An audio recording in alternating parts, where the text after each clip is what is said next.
Welcome to India reforms judicial reforms. मैं doctor Kapil Kakkar, psychologist, social activist और social reformer, आपका एक नए वीडियो में स्वागत करता हूं, जहां पे आज मैं आपसे बात करूंगा it's a myth that you will get justice in family courts. जी हाँ, ये एक झूठ है कि आपको फैमिली कोर्ट्स में जस्टिस मिलेगा despite you having an evidence. चाहे आपके पास एविडेंस ही क्यों ना हो, पर आपको फैमिली कोर्ट्स में जस्टिस नहीं मिलेगा। अब मैं आता हूं इसके कारणों पे। ऐसा क्यों होता है? क्योंकि फैमिली कोर्ट्स के अंदर प्राइमरीली जो जजेस होते हैं वो अपना बिलीफ और वैल्यू सिस्टम को रूल्स एंड रेगुलेशंस और एविडेंसेस और जुडिशरी क्या कहती है, उनकी लॉ बुक्स में क्या लिखा होता है, उससे पहले रखते हैं। इसका मतलब है they are basically more opinion oriented. जो जज आपको डिसीजन देगा, अगर आप फैमिली कोर्ट जा रहे हैं और आपको लगता है आपके पास एविडेंस है और आप फैमिली कोर्ट में प्रूव कर पाएंगे क्योंकि you are on the right side of the law, ये आपकी बहुत बड़ी गलती है।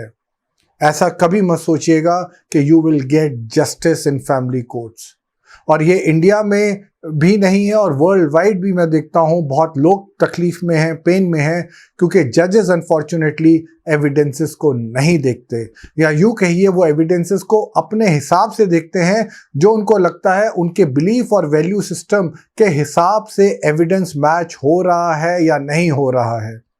मान लीजिए अगर एक जज है, उसको ऐसा लगता है कि भाई अगर किसी का एक एक्स्ट्रा मैरिटल अफेयर हो गया तो क्या हुआ, तो वो जज के लिए उसकी अगर प्रायोरिटी नहीं है, तो आपके चाहे वो क्रुएल्टी मैटर होगा, डोमेस्टिक वायलेंस मैटर होगा, कहीं पे भी होगा, वो जज उसको एविडेंस को इग्नोर कर देगा, क्योंकि उसके अपनी समझ से, उसका अपना जो बिलीफ सिस्टम है, उसके लिए it does not hold much value.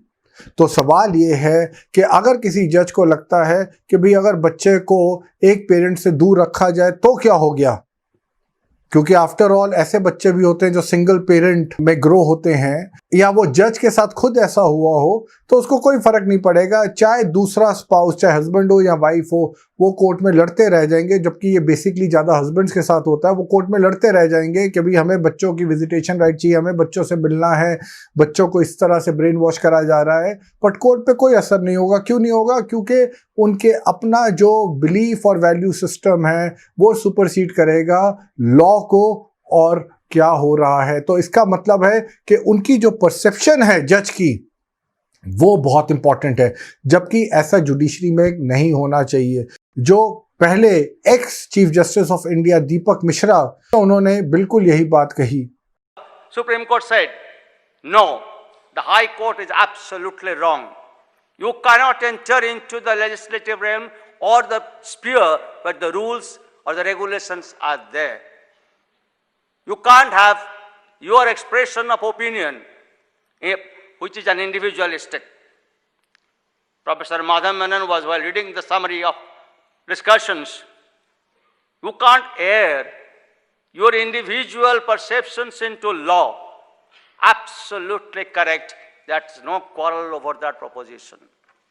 No judge should ever air his individual perception, notion or idea or a concept of utopian society as he perceives to a judgment. एक जज का opinion matter नहीं करना चाहिए, but unfortunately हमारी country में ऐसा नहीं होता। जजेस एक के बाद गलत जजमेंट देते रहते हैं, फैमिली सफ़र करती हैं, लोगों का बुरा हाल हो जाता है, फैमिलीज ये लोग ब्रेक कर देते हैं। और ये ब्रेक फैमिली कौन करता है? Apart from the spouses, husband and wife, ठीक है, उनकी अपनी रही हैं वजह।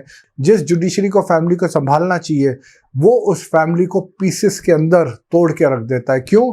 क्योंकि आपके जजेस इनकॉम्पिटेंट हैं, उनको अकाउंटेबिलिटी का नहीं है, वो अपनी मनमानी कर सकते हैं और आप उनके खिलाफ कुछ बोल नहीं सकते, आप उनको एक्सपोज नहीं कर सकते, क्योंकि आप कॉन्स्टिट्यूशन पे विश्वास करते हैं और हमारी जुडिशरी है वो कॉन्स्टिट्यूशन को एब्यूज करती है। जैसे मैं हर वीडियो में कहता हूँ, हमारे प्रीएम्बल ऑफ कॉन्स्टिट्यूशन में जस्टिस लिखा है, तो आपको जस्टिस के अलावा सब कुछ मिल जाता है, और यही हमारे देश का दुर्भाग्य है। तो मैं फिर कह रहा हूँ, अगर आपको लगता है आपके पास एविडेंसेस हैं और आपको जस्टिस फैमिली कोर्ट्स के अंदर आपको अगर चाहे फैमिली कोर्ट्स का, ये मेरा मतलब सिर्फ फैमिली कोर्ट नहीं है, लोअर कोर्ट्स नहीं है, मैं हाई कोर्ट की भी बात कर रहा हूँ, सुप्रीम कोर्ट की भी बात कर रहा हूँ, ये सब के सब, ऑल दीज जजेस are like bunch of jokers.